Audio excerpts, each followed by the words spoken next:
Okay, so did everybody have a go at the matrix multiplying like I asked you to? As long as you can do it to a decent degree, I'm happy.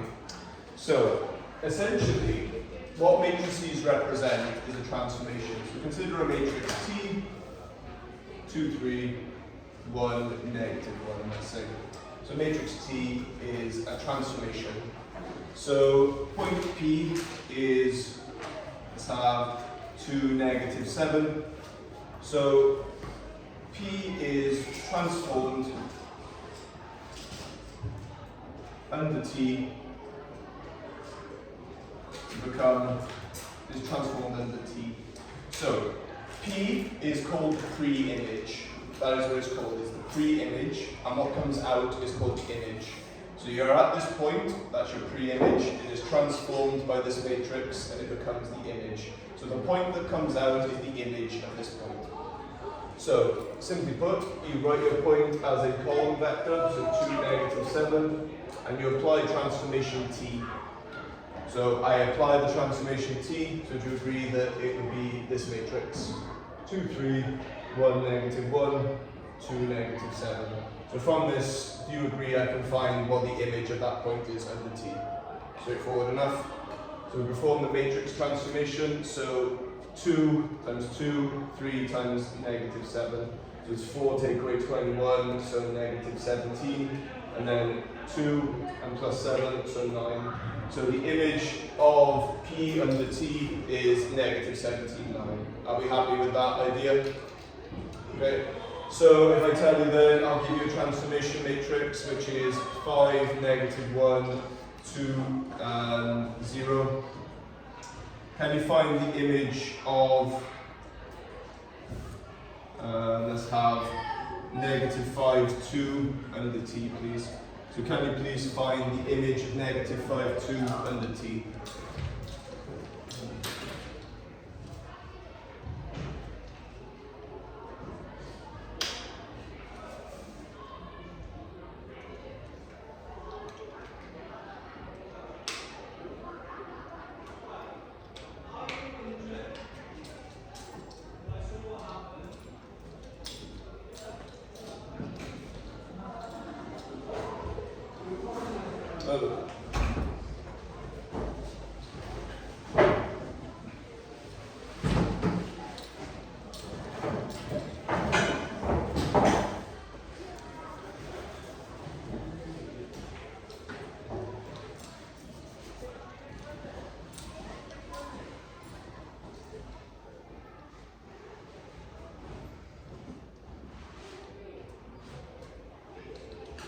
Okay, so we have our column vector, our point is a column vector, and I apply transformation matrix T, and I should get out the image from the pre-image.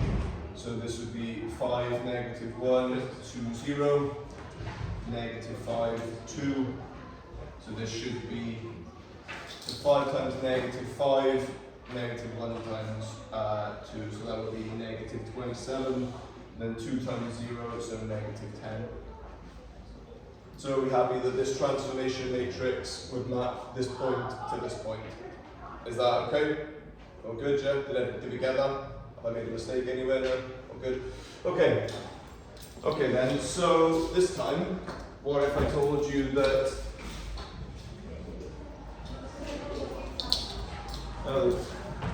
so this time we have that the matrix T is 3, 2, 5, 1, and this time I will tell you the pre-image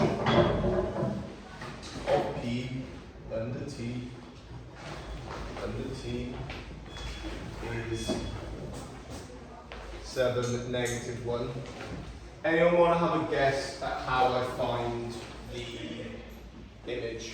So this time I've given you the image,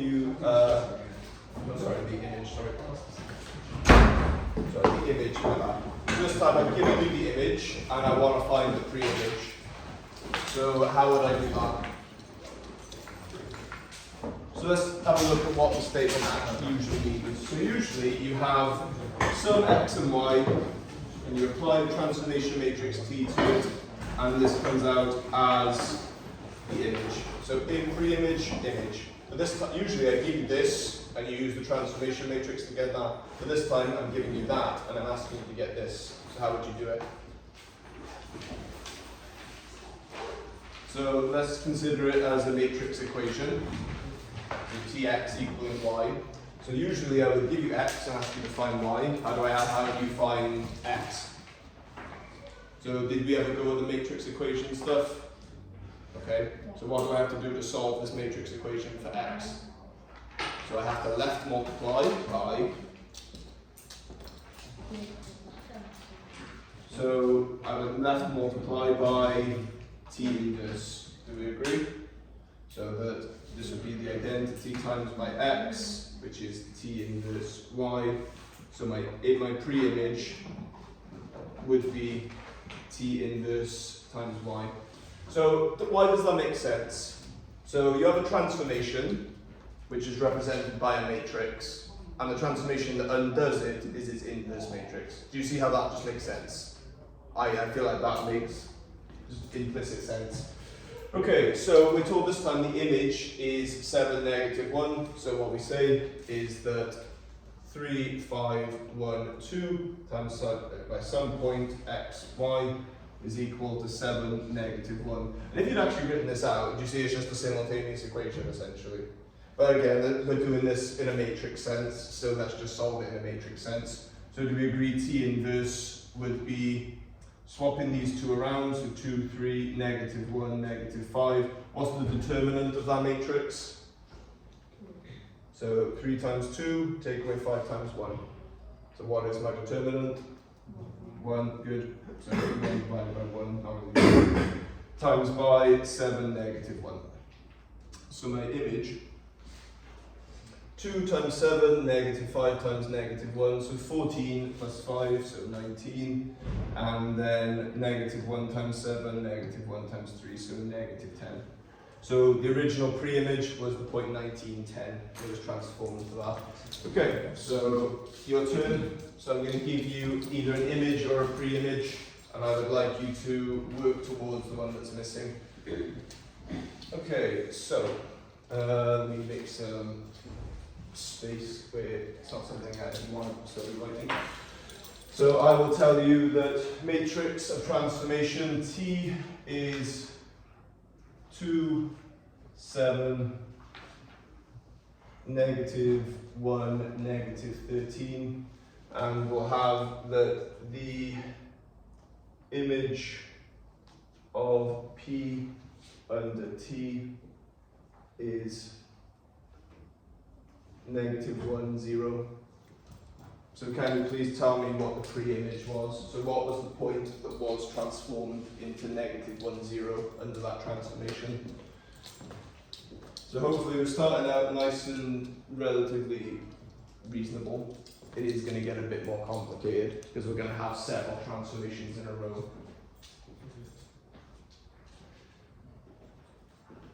So the image is the point, so the pre-image is the point that it goes in, the image is the point that comes out. You consider pre-image as what was the point that went in to get the image, if that makes sense. So you have the point x, y, you apply a transformation and you get the image. So you have to ask, have I given you the image or have I given you the pre-image? So if I've given you the pre-image, super simple, just times it by the matrix.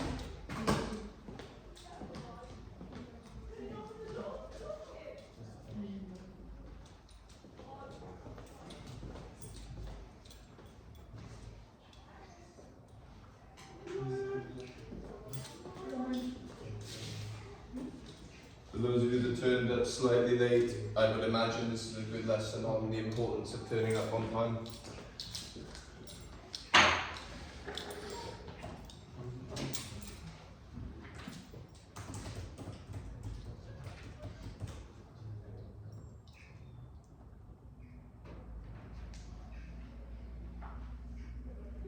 Right, Lila, Aiden, Brogan, Lucy, Lucas, Jay, Sally, Erika, Ibrahim, Ayas, Kim, Aman.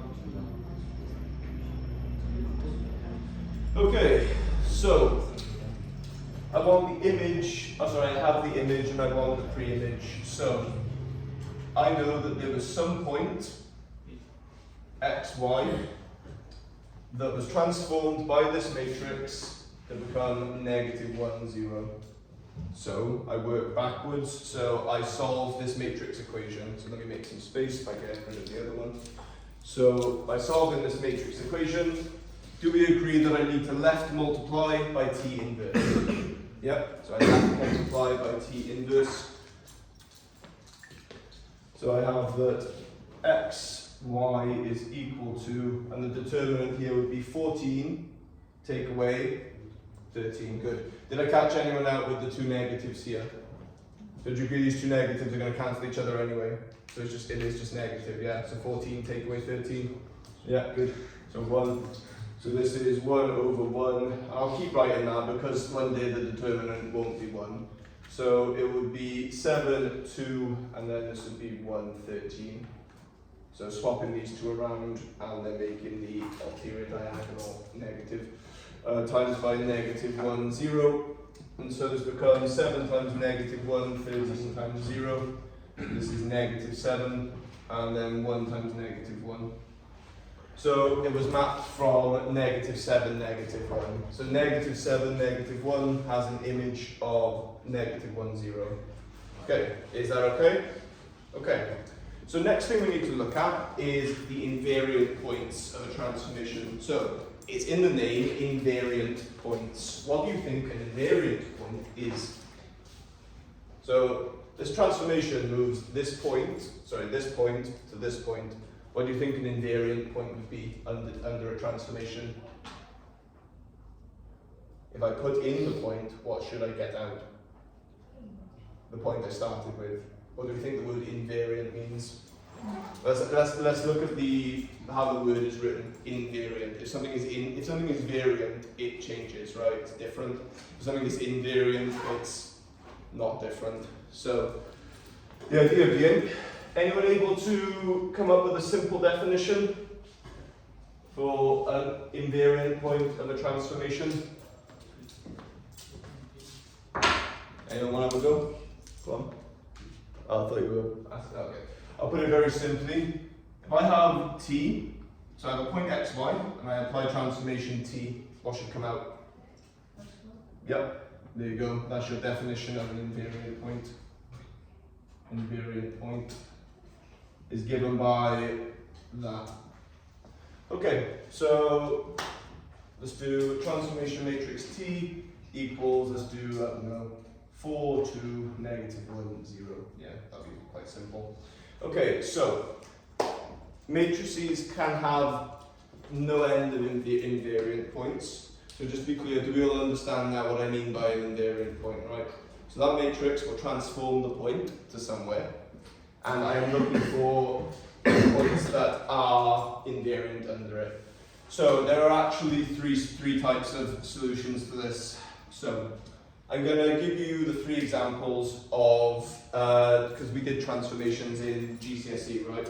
So what were the 4 big transformations you did at GCSE? What was the first one? Well, we'll do okay, so reflection, right?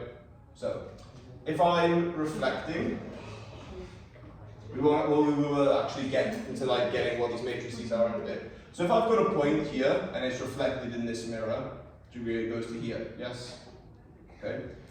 And this point, if I had a point here, it would go to here. If I had a point here, it would go to here. Are there any points in there that would not change? On the line, perfect. So do you agree the invariant points of that transformation are actually represented by a line, by a locus? So let's say this is the line y equals x plus 2. The solution would be y equals x plus 2. It would be every point where the y value is the x value plus 2. Okay, what's another type of transformation you had at GCSE? Enlargement. We don't actually do enlargements for this, so enlargements are just cut out. They're dead simple. Rotation, yeah. Okay, so if I've got a point that's here, it will get mapped to here if I rotated it 90 degrees. If the point was here, it would be moved to here. What, if any, points are invariant under a rotation? So to be clear, I'm rotating about the center here, so I'm rotating 90 degrees clockwise about the center. What point would be invariant under a rotation? Sorry? It's the origin in that particular case, because I'm rotating around the origin, but could you be more specific? It's the point that you're rotating around, yeah. So in that instance there, I'm rotating around the origin. But yeah, in this instance, this point here, do you agree, would be the exact same under the transformation, it's invariant. So in this instance, the invariant points are aligned, so infinitely many solutions. In this instance, it's 1 point. And what was the last transformation? So we've had reflection, we've had enlargement, we've had rotation. What's the very first one you would have done? Into T. When you go between two languages? Translation, yeah. Anyone remember how we do a translation? So the translation by vector. Translation is the simplest of the lot. What does this mean? I have a point, and what do I do with the x value? I go 2 to the left, and I go 3 up, yeah. So 2 to the left, 3 up, it gets moved there. If I have a point here, it'll get moved there. If I have a point here, it'll get moved there. Okay, what points are invariant under that transformation?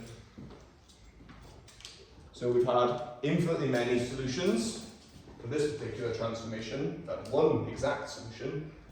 What points are invariant under a translation? None. Do you see how no points would be invariant? So you can either have no invariant points, one singular invariant point, or infinitely many invariant points. So once I've taught you how to use these transformations, we are going to find a matrix that represents this, or this, or this, and then we're going to use those. Okay, so I want to find the invariant points of this transformation, and you need to learn how to recognize what one it is. So for this, I usually do turn it back into a simultaneous equation, usually. So, what's the definition of an invariant point? I apply the transformation to some arbitrary xy. And what should come out? Xy. So, let's create two equations. So, do we agree 4 times x minus 1 times y? And what should it equal? Yep. And 0 times x, 2 times y. So 2 times y, and what should it equal? Y. Okay, so let's solve these then. So solving this one, what do we get? So I would say that move this y over here, I get y equals 0. Do you agree? Yeah, y is 0, great. Okay, and now using y, you just solve the simultaneous equation essentially. So now using this, we get 4x equaling x. So what do I do here? Move this x over here, so 3x equals 0, so x equals 0. So the invariant point of this transformation is 0, 0. If I were to put 0, 0 in, it would be unchanged. And that's quite a boring answer, so let's try a different matrix. So that 0, 0 came out because I had a 0 here. It's quite underwhelming, to be honest. Okay. So let's talk about then a slightly different equation, a different matrix, because again, that one was a little boring. So a transformation is represented by 5, negative 2, 3, and we'll have 2. Yeah, that'll be nice. Okay, so you're given this matrix. So do you agree this matrix represents a transformation that can move a pre-image to an image? I want to know what point would be in what points, points, because there could be none, 1, or infinitely many, are invariant under this transformation. So it's 5, negative 2. So I am bringing some generic point, x and y, and I should be getting out x and y. So we have 5x minus 2y equals x, and we have 3x plus 2y equals y. And let's see what comes out of it. So 4x minus 2y equals 0, and we also have that 3x plus y equals 0. And so from that, we have a look at our simultaneous equation, essentially. So let's have a go and see if we can solve it.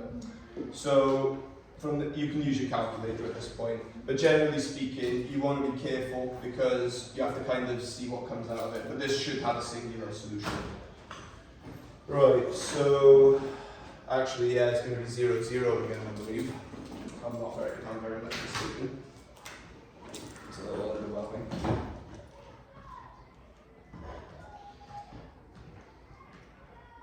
So we have 4, negative 2, 0, 3, 1, 0. Yeah, I thought so. Well, that's right, that was underwhelming. Okay, so our point that is invariant is, yeah, nice. Okay then, so I'm gonna give you one now that I know will not have, will actually have a less boring solution. So we'll do 0, negative 1, 1, 0. So that actually represents a reflection in the line x equals y, or y equals x rather. Right, so we'll consider this matrix and go from there. So I'm looking for, actually is that, hang on, that's a rotation by 90 degrees actually, so allow me to change this. So t is equal to 1/5, 4, negative 3, 3, 4, yeah. Okay, so your transformation matrix is that, and I want what points are invariant under that. So let's have a go. So it would be 1/5 times by 4, negative 3, 3, 4 times by x, y equaling x, y. So what is something quite useful you could do here to make this a bit simpler? Because you agree having that 5th there is unusual. So what could you do? Yeah, times the 5th over. So it would be 4, negative 3, 3, 4, x, y equaling 5x, 5y. Yeah. Okay, so let's solve this, and we get 4x minus 3y equals 5x, and we get that 3x plus 4y equals 5y. So then rearranging this, so this first one, bringing this over and this over, we'll get x plus 3y equals 0, and we'll get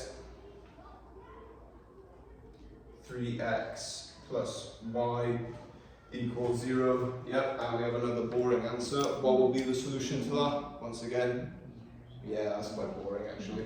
So when we go to the 3 by 3 matrix case, it will be less boring. But you get the idea. Now you find your invariant points. So I'm going to show you how you recognize infinitely many solutions and how you recognize no solutions. Then I'll just give you an example of how they appear. So your invariant point here would be 0, 0 once again. Okay, so I'm going to talk to you about how you would recognize infinitely many solutions and infinitely many solutions. So, do you agree that these are standard simultaneous, you get to this point, standard simultaneous equation, solve it, right?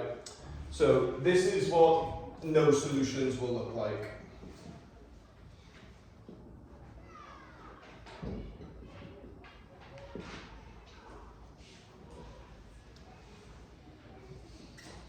So why does no solutions look like that? So I encourage you, try and put that in your calculator, see what happens.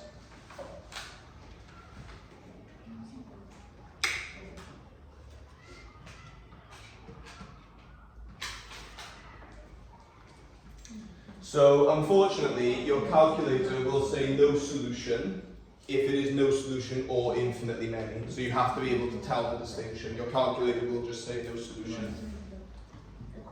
So, does your calculator say no solution? Anyone tell me why? How can you tell? It's double. Yeah, do you agree that this equation is this one doubled?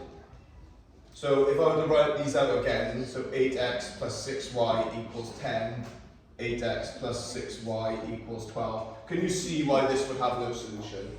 So these are the exact same statements, but they equal different numbers, so they will never have a solution. That is an example of no invariant points.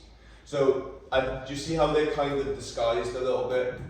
It won't always be double, it might be times by 2. I've even seen one on the exam that's like this.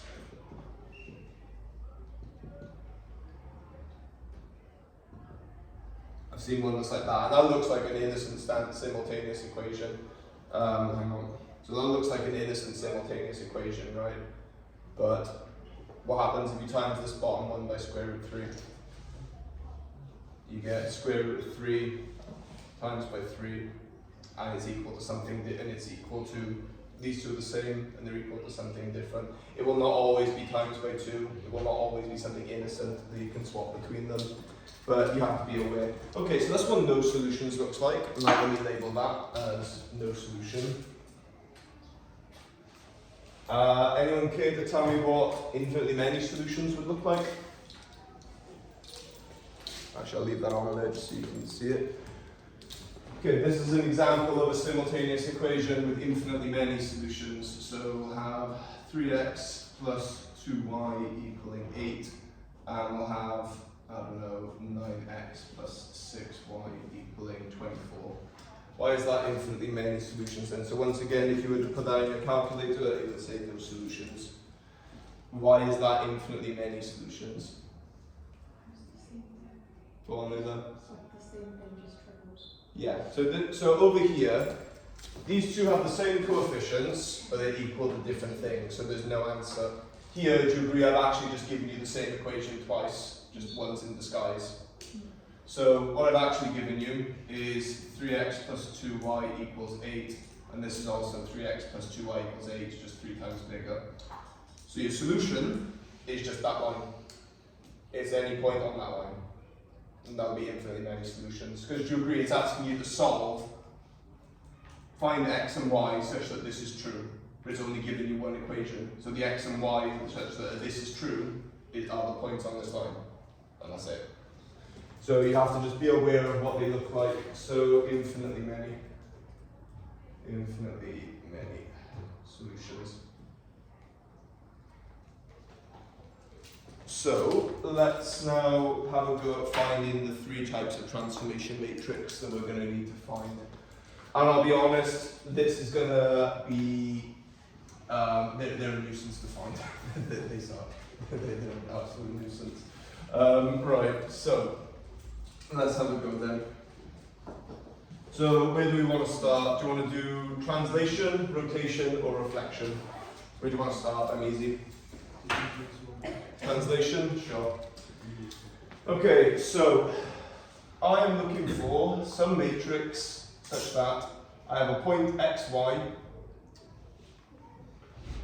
such that what will come out is x plus a, y plus b.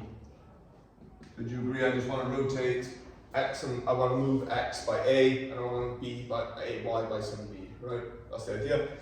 So it actually can't be done in 2 by 2, has to be 3 by 3 at a minimum. So I'm going to first talk about what this produces.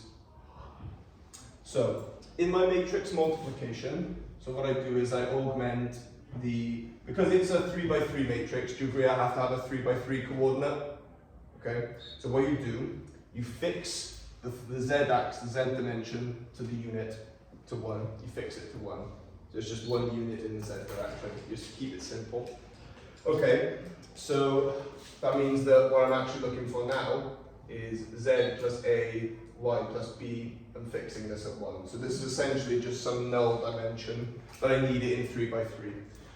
So this will produce x, and then I want no y's, and then I want a of this. So where do I need to put the a in this matrix? Yeah, good. And then I need 0 y's, good. Okay, so how would I produce y plus b? So 0 x's, 1 y, and do you really need 1 lot of b? So that's why the 1 is there, it creates this with your matrix multiplication. So that is the matrix of translation. So a matrix of mtrans is 1, 1, 1, 0, 0, 0, 0, delta x, delta y. So the matrix of translation is that there. So if I said to you, write a matrix of translation that translates it, well, we'll do it in a sec, I'll let you write it in your books, and then we'll do it. So that is the easiest one, by far.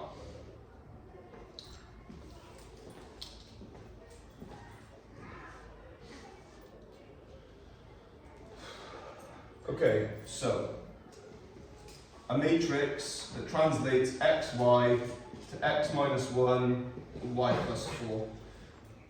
What would be the matrix of translation that would translate xy by that vector? I would argue it's this. So delta x is minus 1, changing y is 4. Would you agree that would be the matrix of translation that would change it? That is probably the simplest transformation you will get. These next ones are not nice. So I am going to quickly derive them.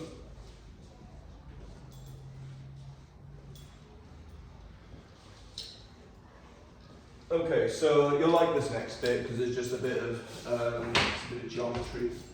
So consider a rectangle. So I'm going to need some angle rules for this. So you do not need to know this. So you don't have to write this down. So just watch, please. Right. So we go to there, and I go to there, such that this is a right angle triangle, and I do it so that this is hypotenuse 1, this is angle A, and this is angle B.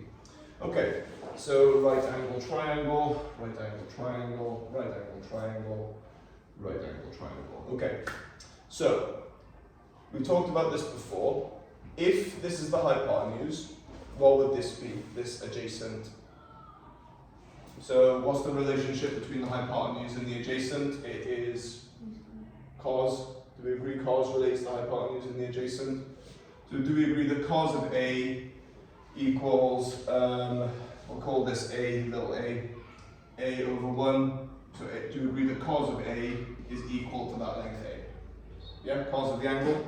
So this is cos of A. Can anyone tell me something similar for the opposite? What would the opposite be equal to? What's the relationship between the opposite and the hypotenuse? Sine, yeah, so sine of A equals opposite over 1. So sine of A is the opposite, so this is sine of A, okay?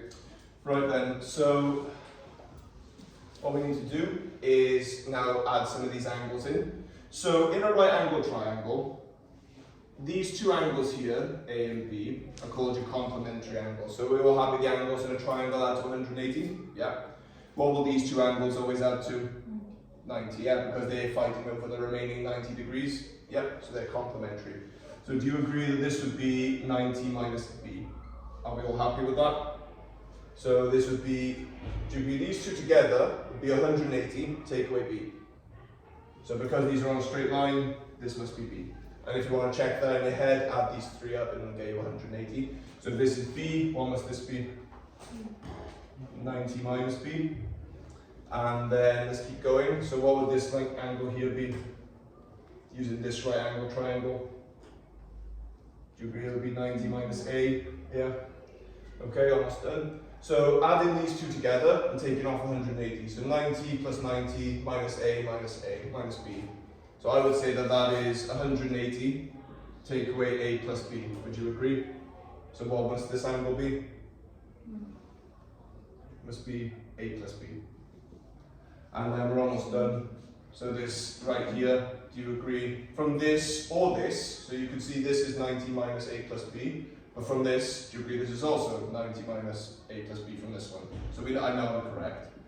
So 90 minus A plus B. Okay.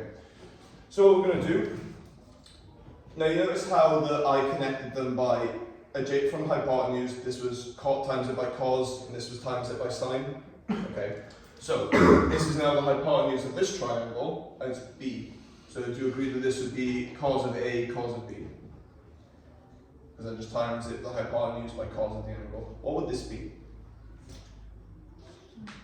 Cos of A, sine of, yeah, cos of A, sine of B. Good. And then doing the same thing here, so this angle is B, and the hypotenuse is sine of A. So this would be sine of A, sine of B, and then this would be, sine of A, cos of B, this is, sorry, like that, cos of B, and then this would be sine of A, sine of A, sine of B. And then the very last two of these two, so, well, this would be This is a hypotenuse of 1, and it's opposite this angle here. Sine of a plus b, and this is cos of a plus b. Now, you may be wondering why I'm doing this. So it's to derive a formula that we're going to need in a second.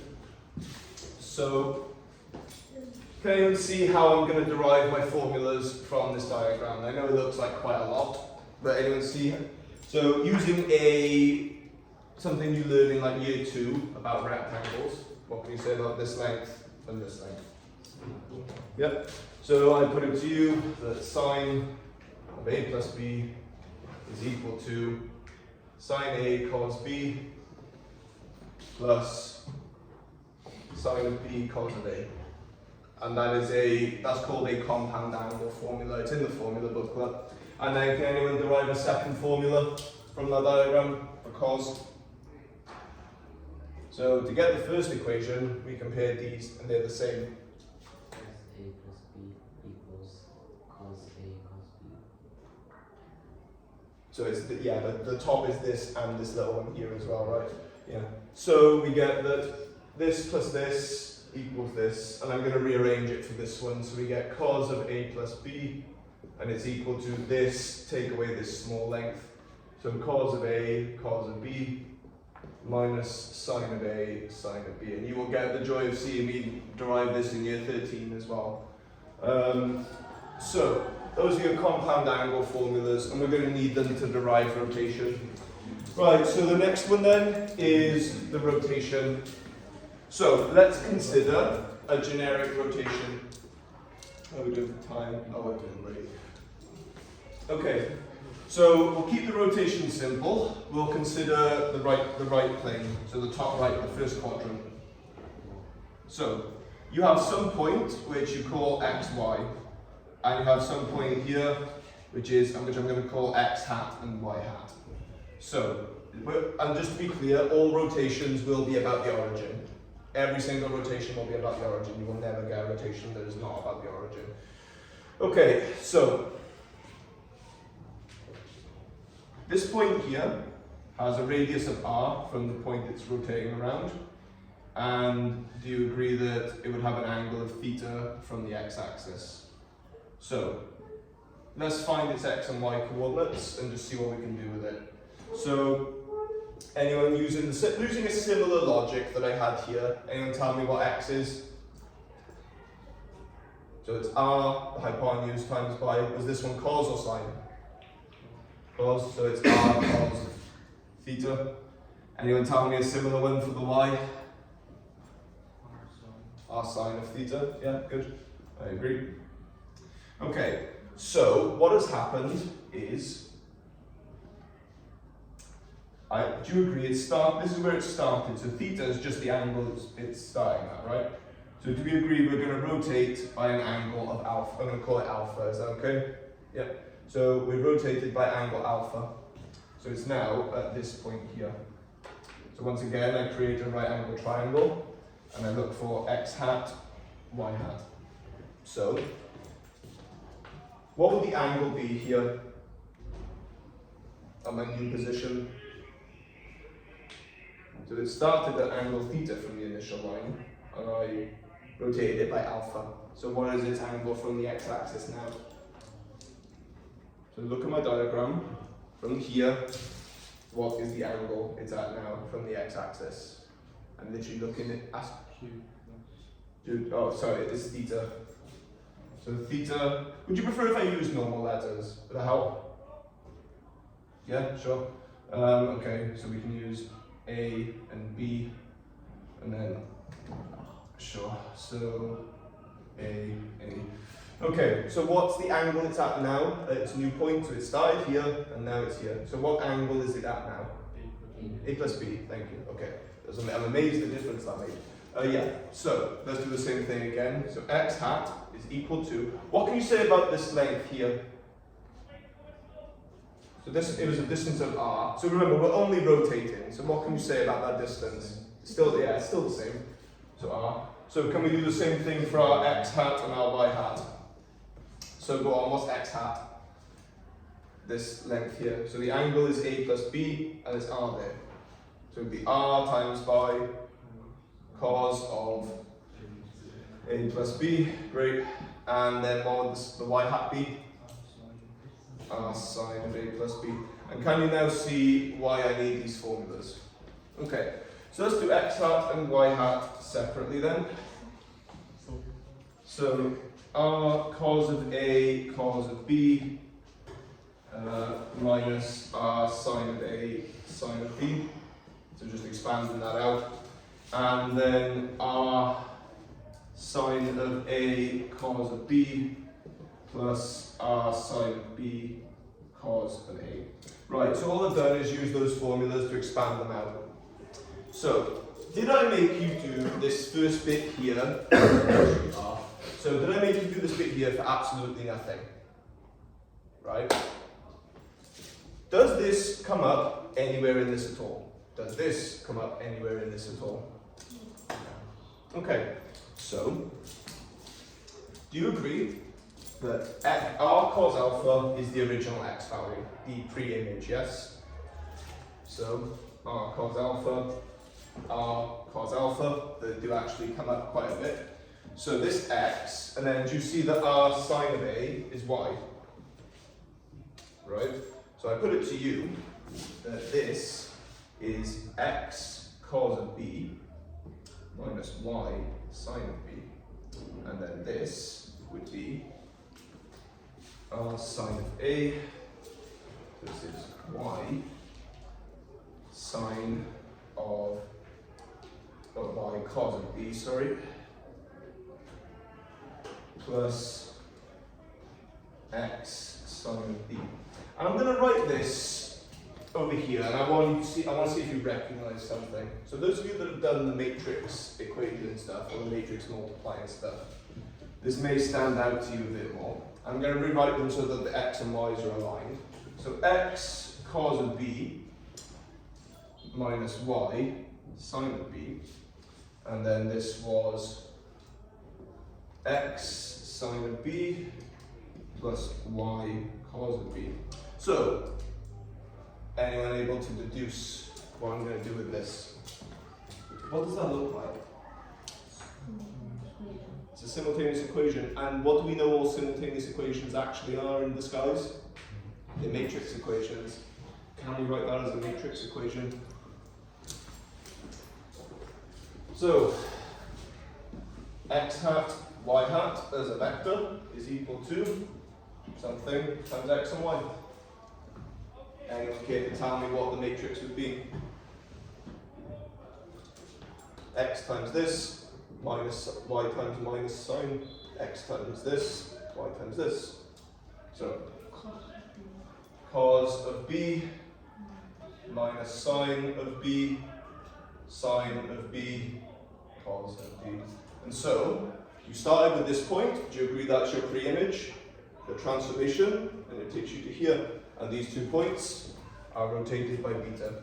So your matrix of rotation is given by that. So you state the angle you're rotating by, and you use the cos and sine of that angle, and you put it in a 2x2 matrix, where the top right entry is negative sign. Right, so allow me to make some space, because we don't really need this anymore. And like I said, you don't need to copy this down, I just need you to see it more than anything. Okay.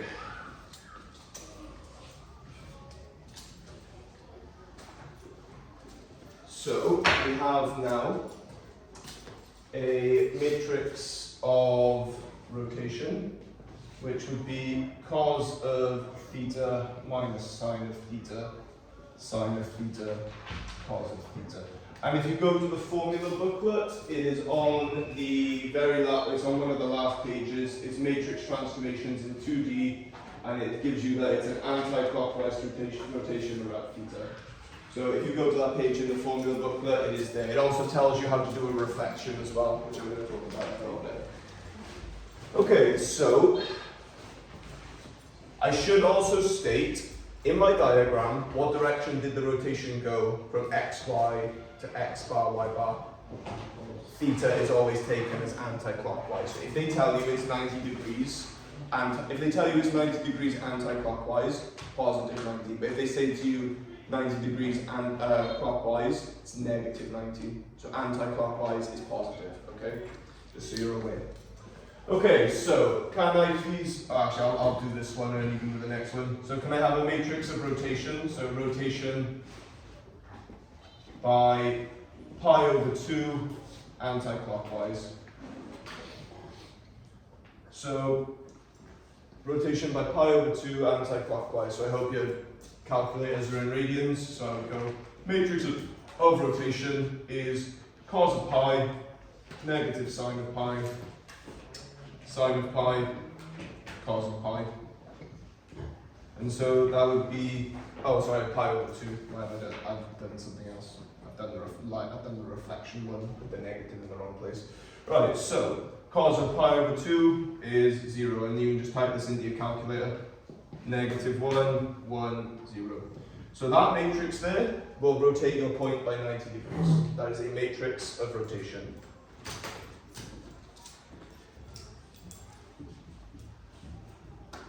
So you will be required to state the matrix in 2 by 2 or 3 by 3. So that is a 2 by 2 matrix of rotation. How would I state that exact same matrix in 3 by 3, do you think? So remember what I did when we had the translation matrix, right? I fixed the z-axis to be 1. So this matrix,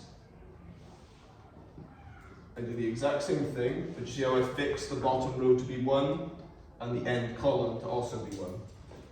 So that would be the exact same matrix. So we do the exact same thing, but it's a 3D version of it. It's a 3 by 3 rotation matrix.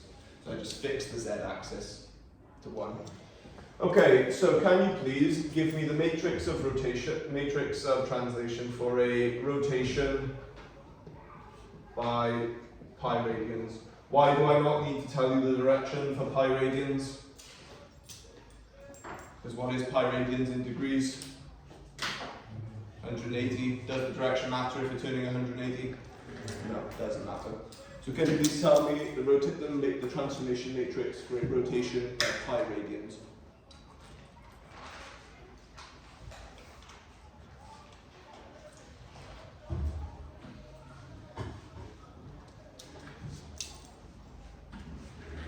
Some of these are good to remember, but it's always good to show your work.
Right then.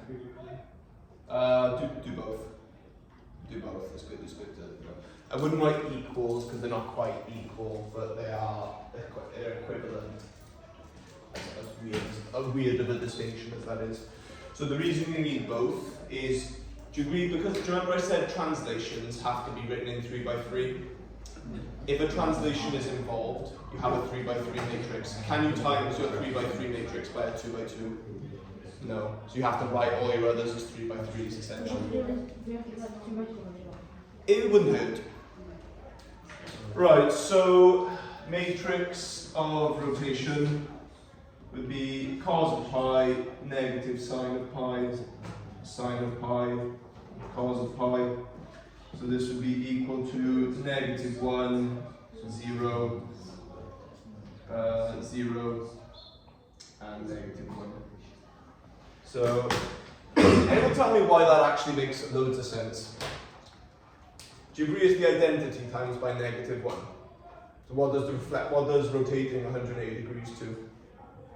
Makes both the coordinates negative, right? Do you agree that's just a negative identity? So it made them themselves and times it by -1. So that makes a lot of sense. Right, so that's a matrix of rotation essentially.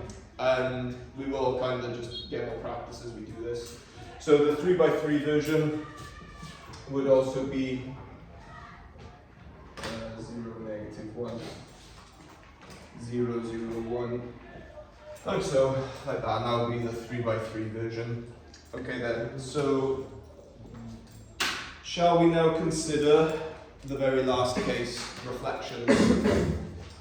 So reflections, if I'm perfectly honest, are awful. Every single time reflection comes up, reflection matrices are always the hardest to find, and they're always the hardest questions.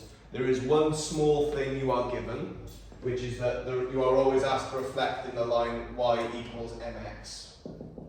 It will never be plus c, it will always go through the origin.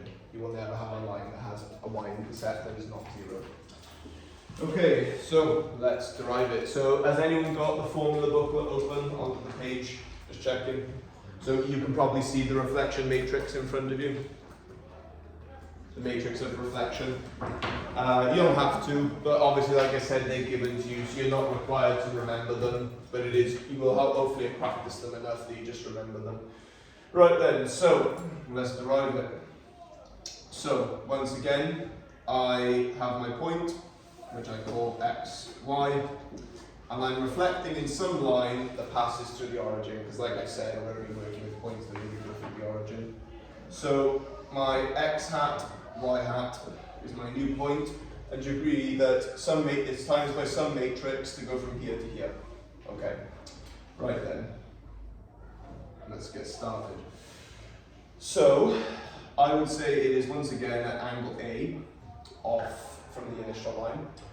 So what can you say about this angle and this angle? Because they are symmetric about this origin, what can you say about this angle and this angle? They're the same, yeah. So I'm going to call this angle B for now. So we also have here that this would be A plus B. I'm going to write this right here. So it's angled, actually I don't know if I like that. Yeah, I'll call this theta. Yeah, I'll call this theta for now. Right, so what we need to do is write out x and y again. So do I have to draw the triangle again, or are we all happy for me to write x equals r cos of theta and y equals r sine of theta? Is everyone okay with that? Yeah. Okay, so what we need is we need to define how we get from here to here.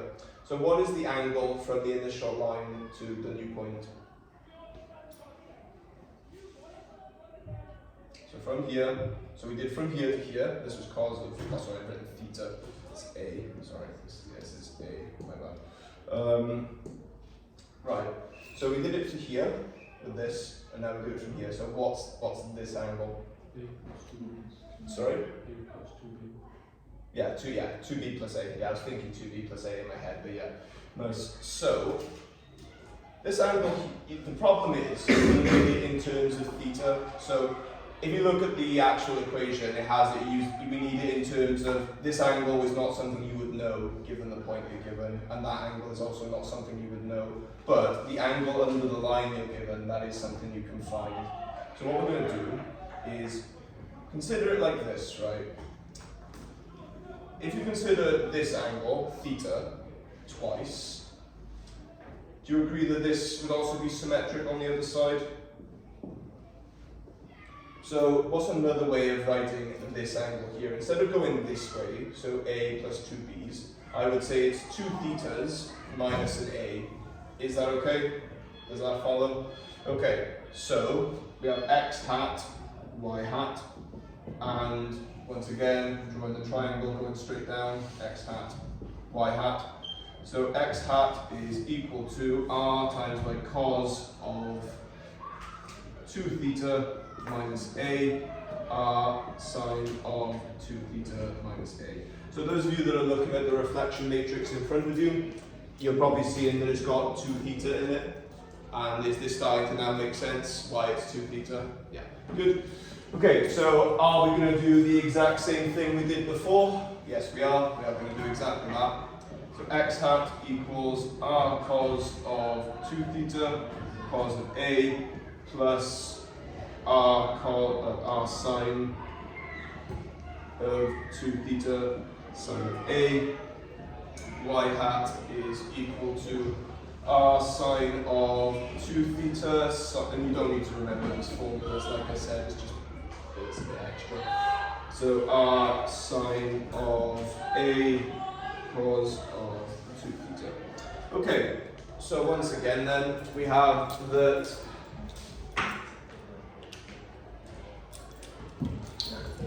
this is x and this is y. So we have r cos of A here, so that's x. This is going to have an x with it. And we have r sine of A here, so this is going to have a y with it. We have r cos of A here, so this is going to be an x. And then we have r sine of A here, so it's going to be a y. So doing the exact same thing we did before. So if I clear some space,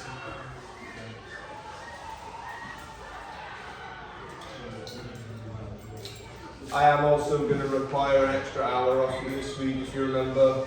So I don't mind when we do it, but I can't do Tuesday this week because I have a meeting, so I don't mind pushing it to next week if you want. We'll work something out. So x hat equals, and it will be x times cos of 2 theta plus y sine of 2 theta. And then we have y hat equaling x cos of A, x cos of 2 theta. Have I made a mistake here? Oh, it's x sine of 2 theta, yeah, I thought so. Yeah, sine of 2 theta, and then minus y cos of 2 theta. Okay, so, anyone feel up to turning this into a matrix equation? So x, y, anyone feel up to it? Actually, I said someone who hasn't got the formula booklet in front of them. No? So I put the x's, y's, x, y's, I've got them there for you. Can someone tell me what the matrix of reflection would be? Go on, Aldo. I'll go cos of 2 theta. Yeah. Plus sine of 2 theta. Yeah, good. Sine of 2 theta. Yeah. Minus cos of 2 theta. Yeah, nice.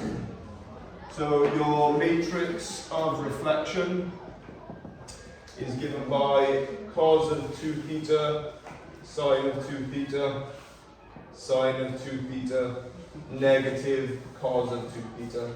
Yeah, nice.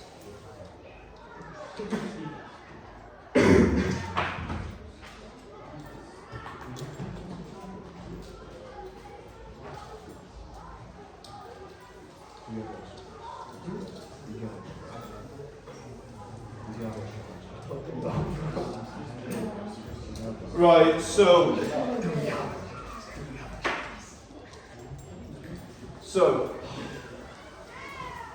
you have to remember what this theta is, right? So you're given the line, say y equals x, and told you're reflecting in this line. How do you get the theta from that though? Because what was theta?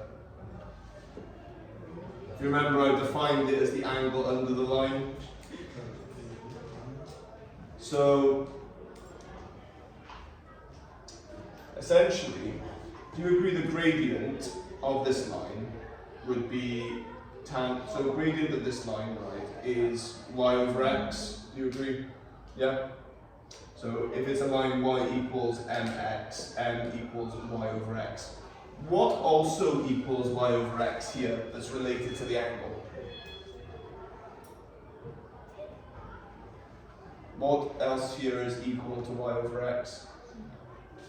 It's the one trig ratio we haven't used actually. Yeah, do you agree tan of theta is y over x?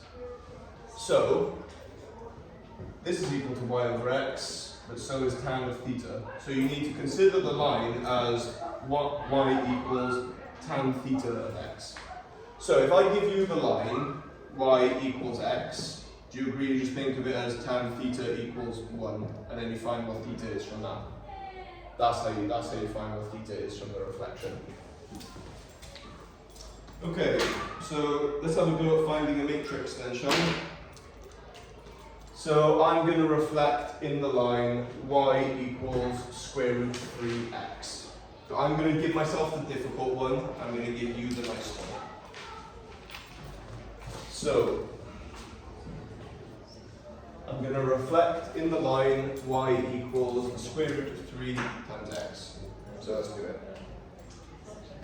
So, do we agree that tan of theta equals the square root of 3? Yes? And then we take tan inverse of both sides. So taking tan inverse of square root of 3, ensuring your calculator is in radian mode. So that is pi over 3. Okay? So now your matrix of reflection, so matrix of reflection, is going to be this times by 2. So it'll be cos of 2 pi over 3, sine of 2 pi over 3, sine of 2 pi over 3, negative cos of 2 pi over 3. And you've only got to do two calculations, just the sine and cos of it. So times by 2.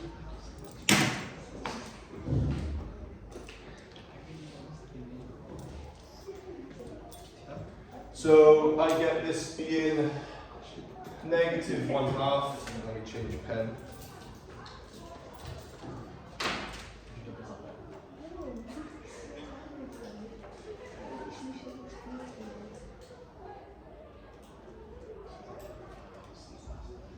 And then I get this being square root 3 over 2. So this would also be square root 3 over 2, and this would be positive 1/2. So my matrix of reflection in 2 by 2 is given by that matrix there. And you see now why people don't like this topic, because you get square roots and radicals in your matrices. And then in a bit, I'll be honest, this isn't even the hard bit. We have to times them together, find their invariant points, the lot. So it's a whole thing. So, can I tidy that matrix up a bit? Yeah, you take the half out. Yeah, I think that's a sensible thing to do. So taking the half out, negative 1, square root 3, square root 3, 1. And if you remember that example I mentioned earlier with infinitely many solutions, do you see how it can come about? That'll give you a simultaneous equation that's not particularly nice. Right, so your turn, and I promise you this one is not too bad. So can you please give me the matrix of reflection? So it's reflected in the line y equals 3x. So it's reflected in the line y equals 3x. I promise you it is not that bad. So if you get a decimal that's really close to something nice, so like 0.5999, well just write 0.6 or like 3/5 ideally. So like I said, you're given the formula for it in the formula booklet.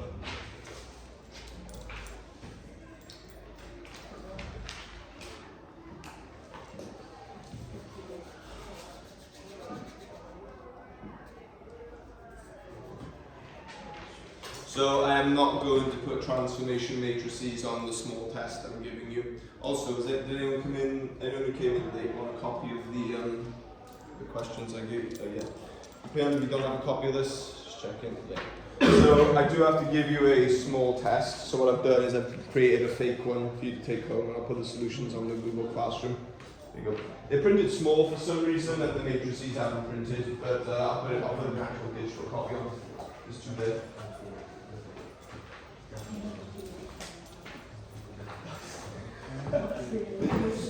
Sorry? Okay, sure. So, I'm sorry you printed so small, but like I said, there are 6 questions there, and 2 of them have nasty spins on them, which is about what the normal exam would be. Is what we would get in the 6 weeks exam? Yeah, they'll be literally like that. It'll be those 6 topics, but obviously not exactly like that. So for part 1, the ones with nasty spins are question 1 and question 3. Because asking that way part is not normal, but it is quite difficult. But part B, C, and D are quite straightforward. So 1 and 3 are the ones with awkward spins on them. So everything else is quite standard. So when are we going to do extra? Oh, we can talk about that. So I know we agreed to do Tuesday week 2s for the next week 2s, right? But I can't do tomorrow because I have a meeting. Does anyone want to do? Actually, I can't do Wednesday either because I've got year 13 further after school then. I can do Thursday, but is it a problem for anyone? If it is, it's no issue. We can literally make it up any time. I got right now. That's no drama, no problem. Anyone want to do Friday? No. Okay, so do you want to move into next week? Yeah, we can do it next week. I'm fine with that. We go back. So, do you want to do? So we're doing Monday after school and Friday period 5. Do you want to do Tuesday after school next week? Yeah. Yeah. So, go on, Jake. If it's a problem, literally, I can do Thursday this week, but it means I'll do Thursday this week, but it means I'll just have to. No, I don't want to put you out. Literally, I can do it anytime, so whatever works for you. I don't want to put you out, so literally, as long as we get it done. Yeah, but we checked them, it doesn't work, does it? We checked them and stuff. What did you say? The one that we're everyone's free except for you, and it's Monday, period 4. Yeah. It's always you. Yeah, that's fine. It's fine, yeah. I just need one more from you. It's because you started a week late. Right, so Jay, has anyone else had any issues with any days? So it was either Thursday this week or Tuesday next week. I can also open doing other days next week, I don't mind. But we could turn our Friday session next week into a double, I don't mind. No, I didn't think so. So Jay, I give you the choice. I don't mind doing Wednesday either, if you want to for Wednesday week one. No? Right, so Jay, I'll give you the choice then, since you're the one who has like the scheduling conflict. So do you want Thursday this week or Tuesday next week? I give you the choice. You want Tuesday night? So it's Thursday, yeah? Okay, Thursday this week then. I'm not even anything. No, we'll do Tuesdays today. Right. Tuesday next week, yeah? Is that okay with everyone? Yeah. Are there any problems? We've got a festival. Yeah, after school. Yeah, the after school Tuesday, and then that'll be the last extra one I'll ask you to do for a while. And then after that, it'll just be our standard 4 hours. Right, so what was the matrix of reflection then? So if my memory serves me, are they all over 5? Yeah. Okay, so tan of theta is equal to V equal to 3. So theta, I want to say is 1.26. Tan inverse of 3, yeah, 1.25. See, I've done this so often, I just know. Right, so 1.25, so 2 theta equals 2.5, and so our matrix of reflection is equal to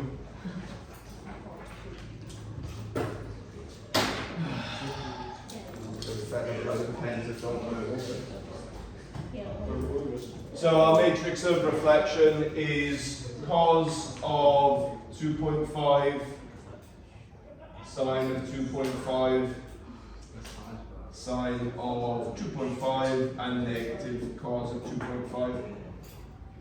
Okay, so I want to say this is, I'm going to say it's negative 3/5. Or is it negative 4/5? I'm pretty sure that was negative. Yeah. So just so we're clear, I use the answer button on my calculator and that will usually give me the exact answer, but I know some of you don't. So if you get 0.7999, please write it as 4/5. Please don't write 0.7999. Right, so this was negative 4/5, and this would be positive 4/5, and then the complementary one's 3/5, I believe. Is it positive 3/5? It is, isn't it? Yeah, and then 3/5. Okay, and can we tidy this matrix up a bit? Yeah, take the 1 over 5 out. It's negative 4, 3, 4. Could we write that in 3 by 3 if we wanted to? Yeah, by making the z-axis one the identity element. Okay then, so I think we're ready now then to have a look at a real question. Not an actual exam question yet, but the sort of thing you would get. So,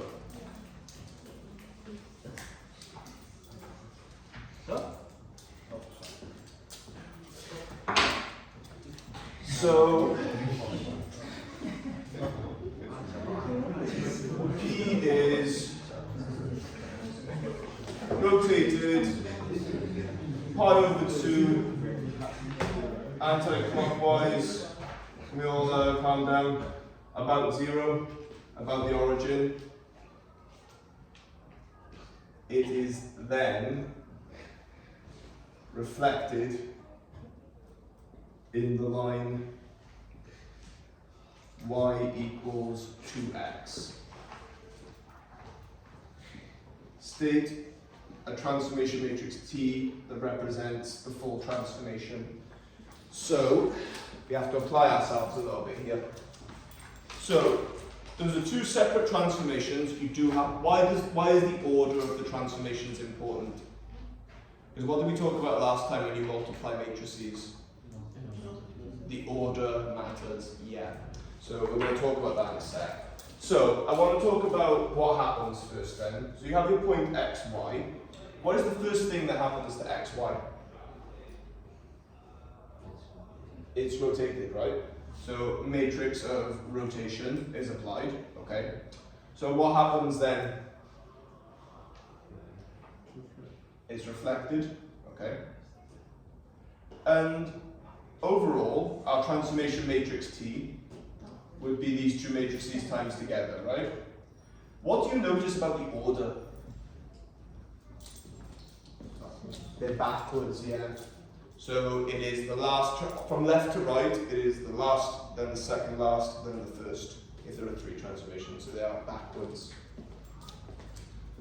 So, do you want to do that, or do you want me to do it? I can see you. I'll do that, yeah, I'll do this one, why not? And then you can do one after, because we've got time. Okay, so stating T, and I'll do it over here where I've got space. So what I would do, you get about 4 or 5 marks just for stating all these matrices individually. So let's do matrix of rotation, because it's the easiest. So first of all, is my rotation clockwise or counterclockwise? Or it's anti-clockwise, so we're good. So it's cos of pi over 2, negative sine of pi over 2. Do not get confused where the negative is. So the negative is here for rotation, it is there for reflection. Sine of pi over 2, cos of pi over 2. So this would be 0, negative 1, 1, 0. So that is my matrix of rotation. And now I need to do the matrix of reflection, and these are always the most annoying because they take a bit of calculating. Right, so how do I find my theta? So what's tan of theta equal to? Tan of theta is equal to 2. If I remember rightly, this one's also out over 5. So tan of theta equals 2, so theta equals tan inverse of 2. What I'm going to do is I'm going to stop the video just because uploading takes ages.